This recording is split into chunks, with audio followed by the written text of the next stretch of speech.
I'm Shahar Azani, and in the news, Israel continues to face attacks in the field of public opinion, even and sometimes because of COVID-19.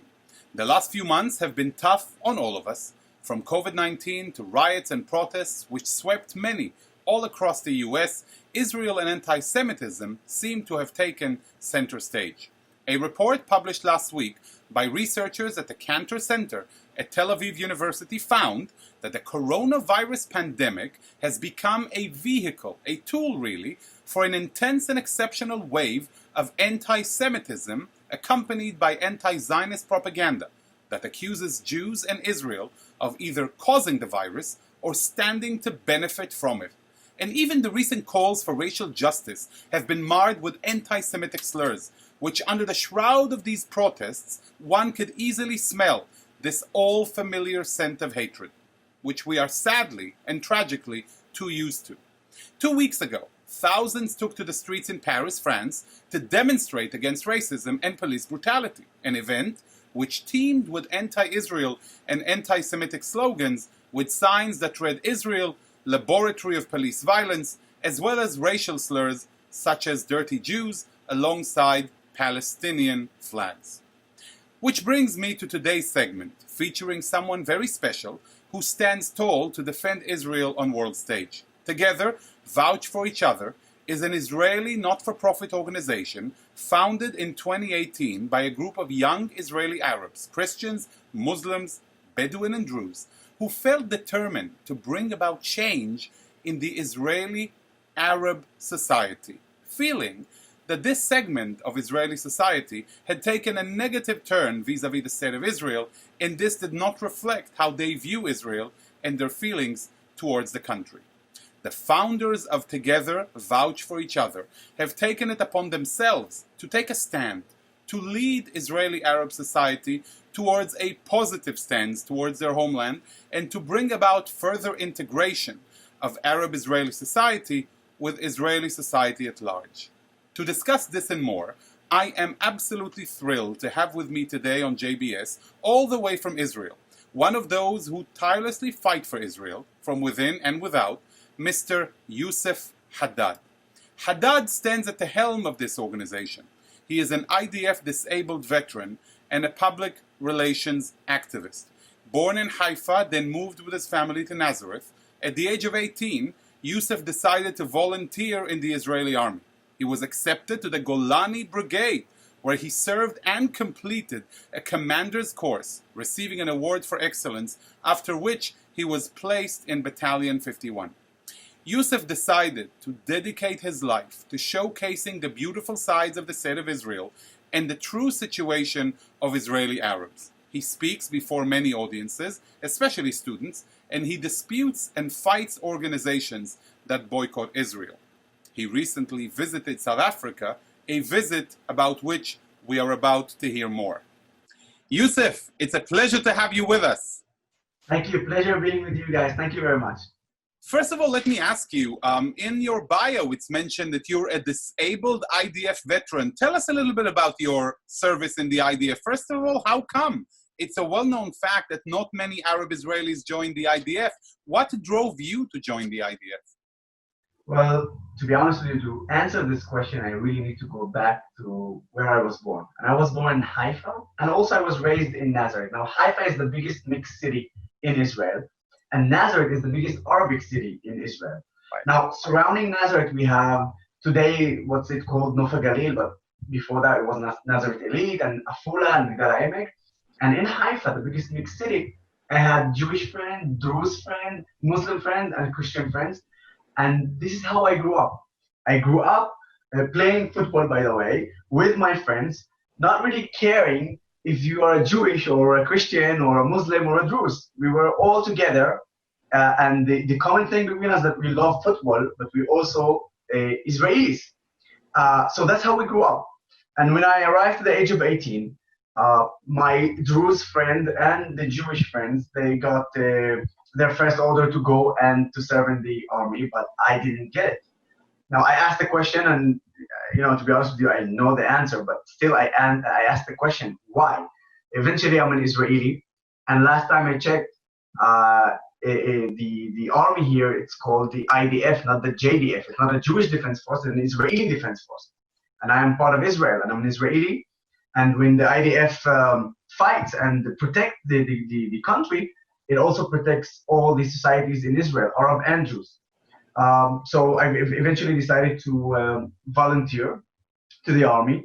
Not only I did volunteer to the army, but I went to the best brigade in the IDF, which is Golani.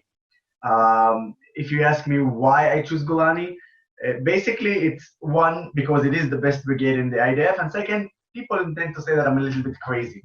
Maybe it's true. Anyway, so I've decided to go as a fighter. I want to stop you there for a minute, Yosef. You decide you want to go volunteer, and then you go to the IDF and you say, Hineni, here I am? Basically, I literally called the recruiting officer in Tiberias, and I said, hi, my name is Yoseph Haddad, and I want to serve in the IDF, but I want to serve in Golani. I remember his answer. It was very interesting and amusing answer, because he said, this is not the grocery shop.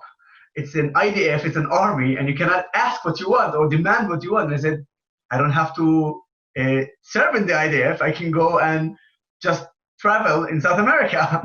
But eventually, a few days later, they literally called me and said, if you pass all the exams, you're in. You're accepted to the Golani Brigade. And that's exactly how it was. A few days later, they called me.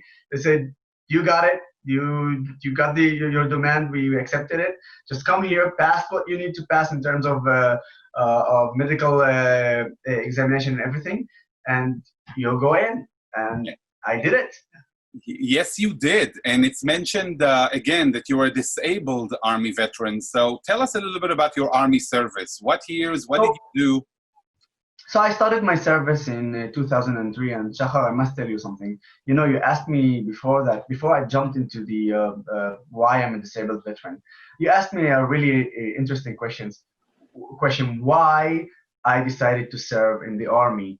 And I've already told you big part of the reason, but to emphasize this and to show you how much I was so sure of my decision. Unfortunately, 1 month before I started my service, at the 4th of October 2003, a female suicide bomber came to the Maxim restaurant in Haifa, and she blew up the restaurant, ended up killing 17 civilians. I remember that very well, and I'm sure many in our generation remember it very well. The thing is that 4 of those 17 civilians were Israeli Arabs.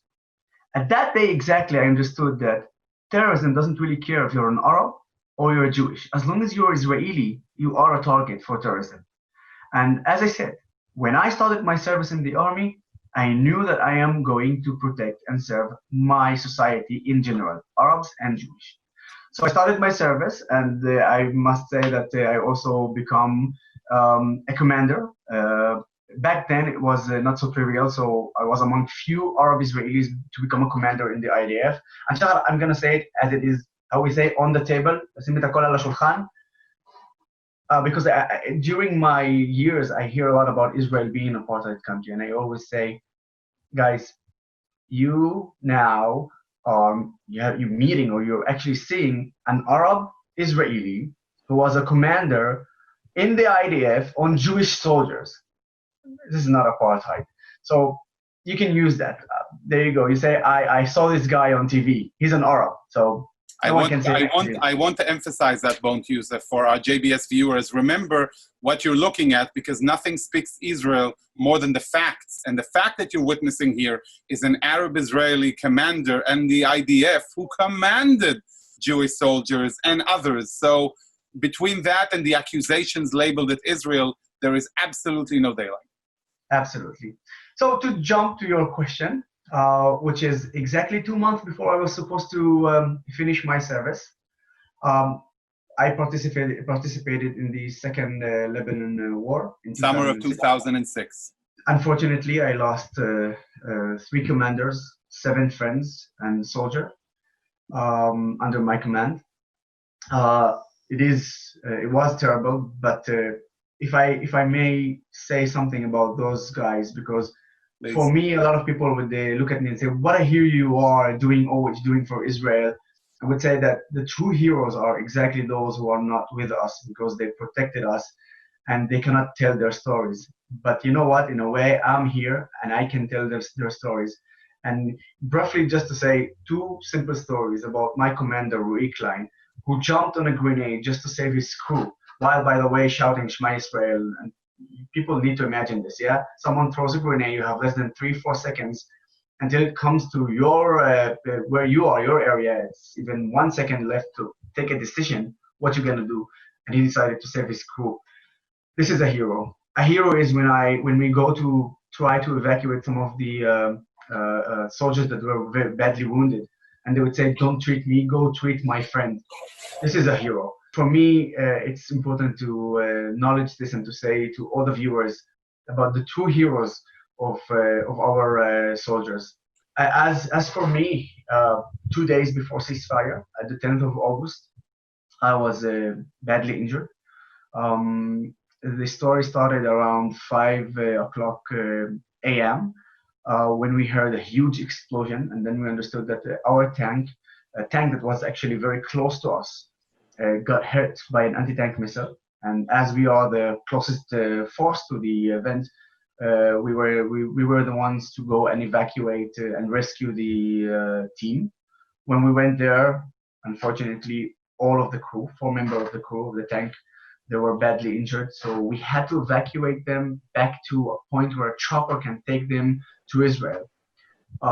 We planned everything that was supposed to take about 35 minutes, but unfortunately you plan something, but in war you have different result, and it took us more than an hour and a half.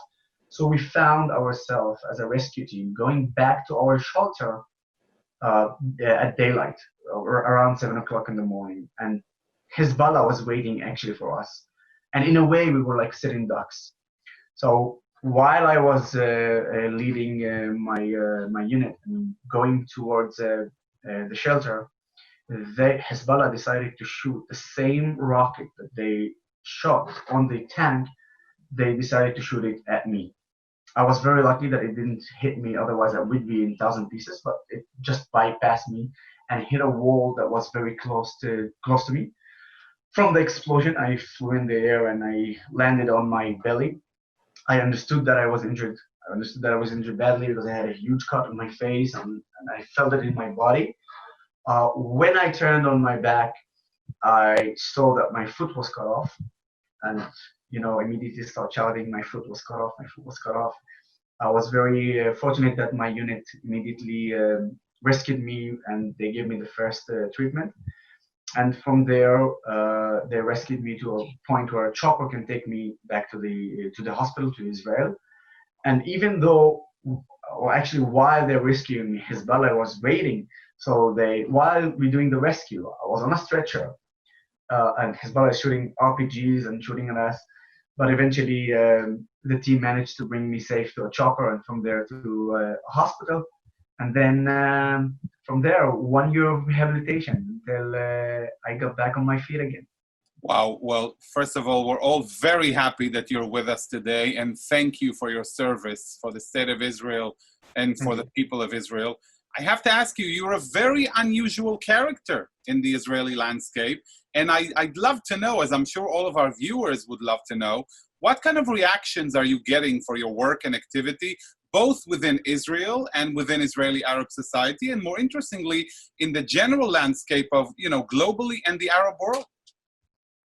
Shahar, I must tell you that I am unique only because I speak loud. But like me, there is a lot.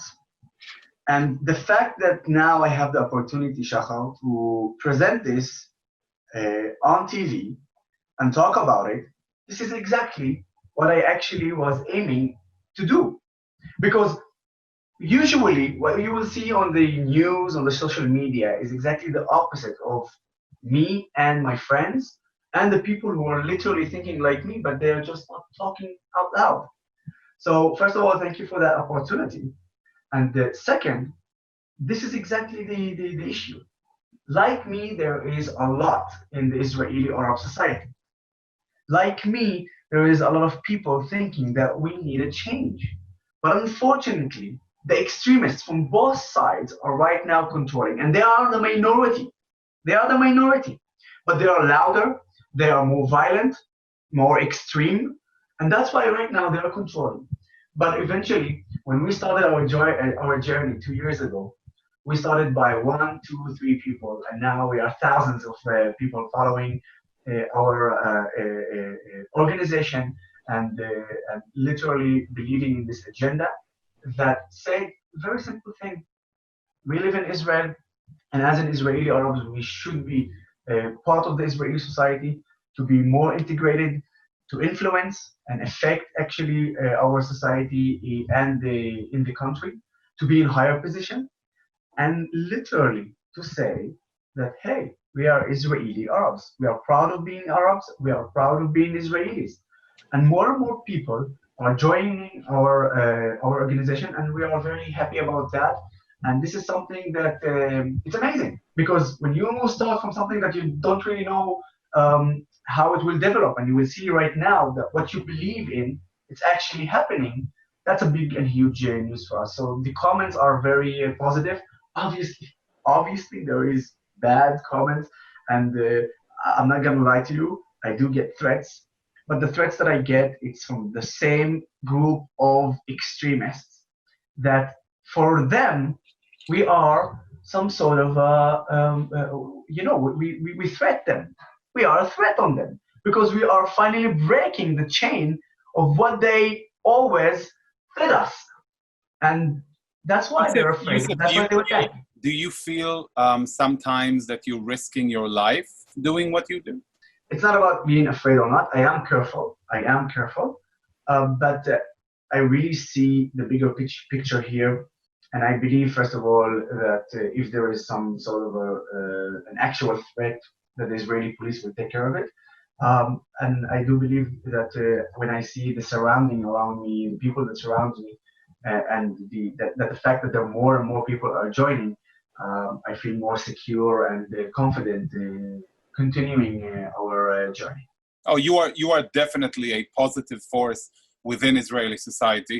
I want to ask you about the Arab world in general. Have they heard about your activity? They must have seen you on TV speaking for Israel, maybe on your visits abroad. What kind of reactions are you getting there, especially being able to converse with them in Arabic? So Shahar, one of the most amazing things that I can tell you about is I did actually a short video with the foreign ministry. They have this small department that's called the Arabic Digital Department, and they are quite amazing. So we did this video together, and it became viral around the Arab world. More than, I think, millions of views in terms of on Facebook and YouTube and Instagram and Twitter, and I've actually talked about myself and about my city, Nazareth, the biggest Arabic city in Israel, and about the coexistence between Jews and Arabs and how they work together, hospitals and the fire departments, police, and just daily life together. And as I said, it became really viral video. And since that video was published, I got thousands of messages from people from Gaza, from Jordan, Lebanon, Syria. And what are they telling you, Yosef? What are they telling you? Most of the messages were, first of all, we had no idea that this is the reality in Israel. The second, can you help us come to Israel? We want to visit Israel now. That's like most of them. Some of them, by the way, would say, please help us get an Israeli identity. This is how huge it was, because they know that Israel is the only democratic state in the Middle East. They know that, but they don't have a literally proof for that. And finally, they saw a video, and it was really crazy, because they literally saw something visual to them, and not just by saying and hearing about it all the time. But you know what? I'll give you one more example. This was even crazy for me. Someone from Gaza. Now, you must understand that the internet in Gaza is restricted. So Hamas controls even when you go and search, Google search, they control it because they restrict you. And when that video became viral, because the Arab world shared it, it actually sort of passed the restrictions of Hamas, and somehow it actually ended up also to be seen by people in Gaza. And he said, you know what? I'm probably less than 100 kilometers away from you, and right now you opened my eyes. Like the person from Gaza who texted me, he said, right now you opened my eyes, but I didn't thought that you can actually vote. I said, not only we can vote, we have member in the Knesset, Arab member in the Knesset. I said, we don't know that.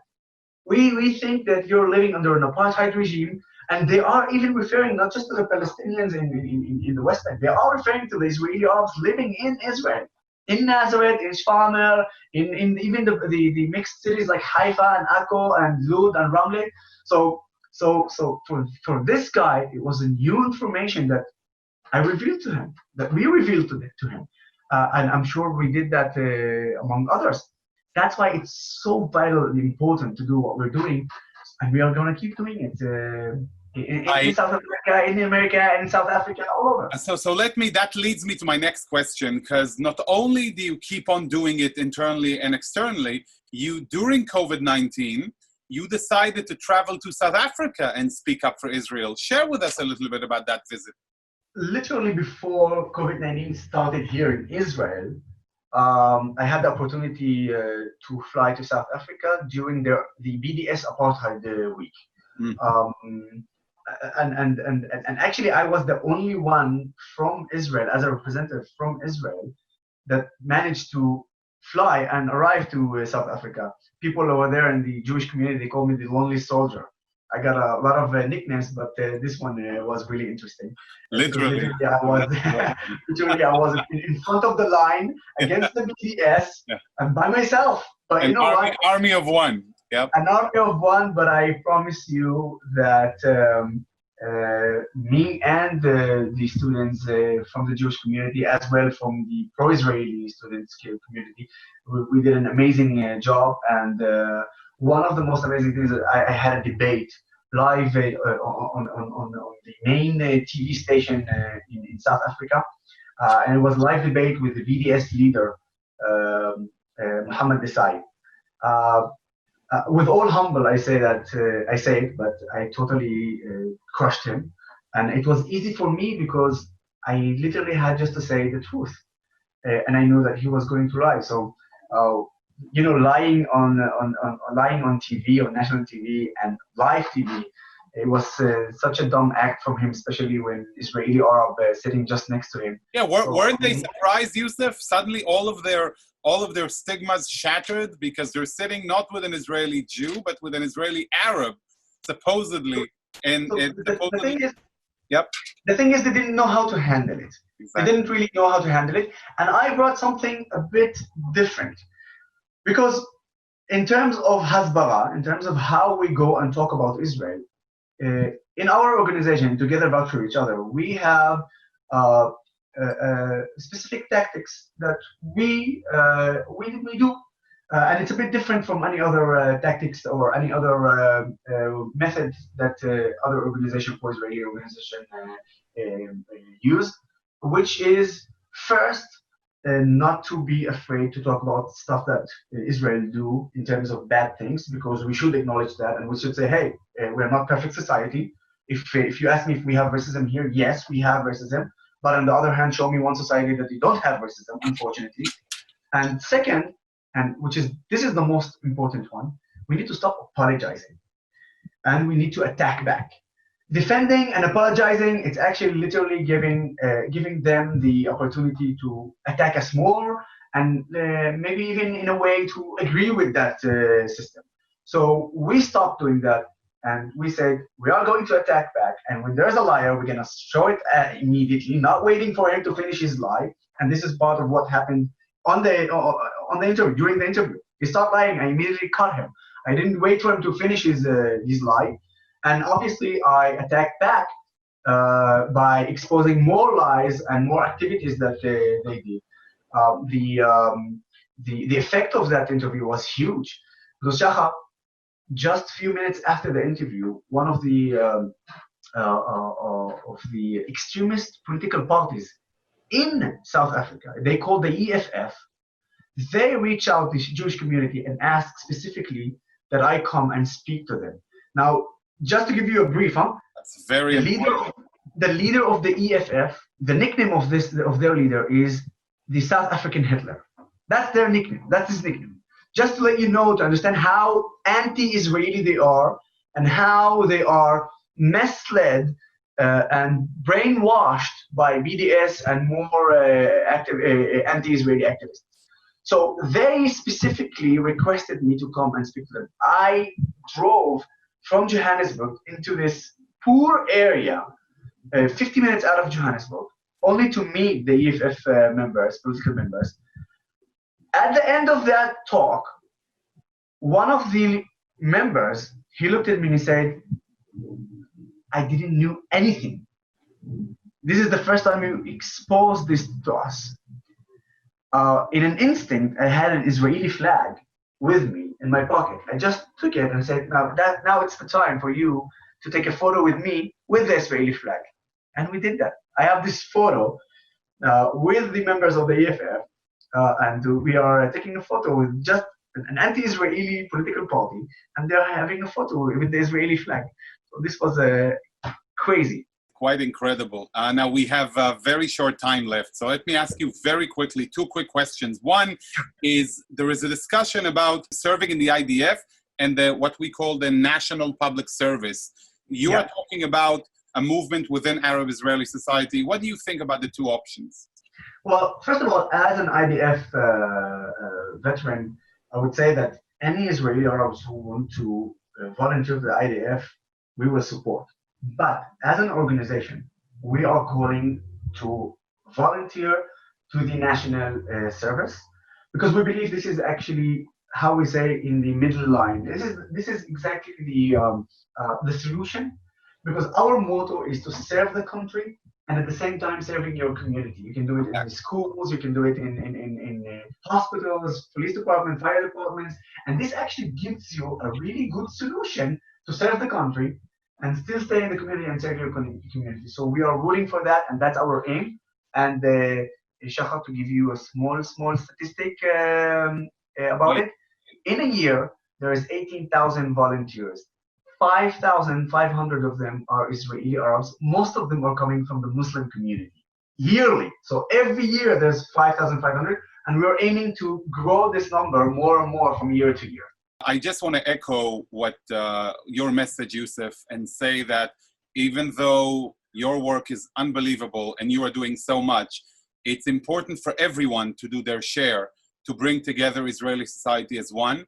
I can tell you that I myself decided, myself and a couple of others, to take Arabic in high school, because being part of Israel and recognizing the fact that so many of Israel's citizens are Arabs, it's super important for us to be able to understand each other and be part of Israeli society as a whole. And having you in the minds of all of our viewers who want to stand up, not for Israel, but for the truth, for justice, and to making things right in the world, are proud to have you. I want to thank you so much for joining us. Thank you for your service. And thank you for sharing your inspirational story with us and your courage. It was a pleasure having you on JBS, Yoseph. Thank you, Shahar, and thanks for all the viewers. It was really a pleasure for me as well. Thank you. You know, it's inspirational for us to see all citizens of Israel, Jews and Arabs alike, fight shoulder to shoulder for justice, not only in the IDF, but beyond, both within Israeli society as well as internationally, remembering that at the end of the day, we are all in the same boat. We are all in this together. And together is the only way we can win, evolve, and prosper. I'd like to thank all of you for watching. And to all I say, stay safe. Thank you. Stay safe. Stay healthy.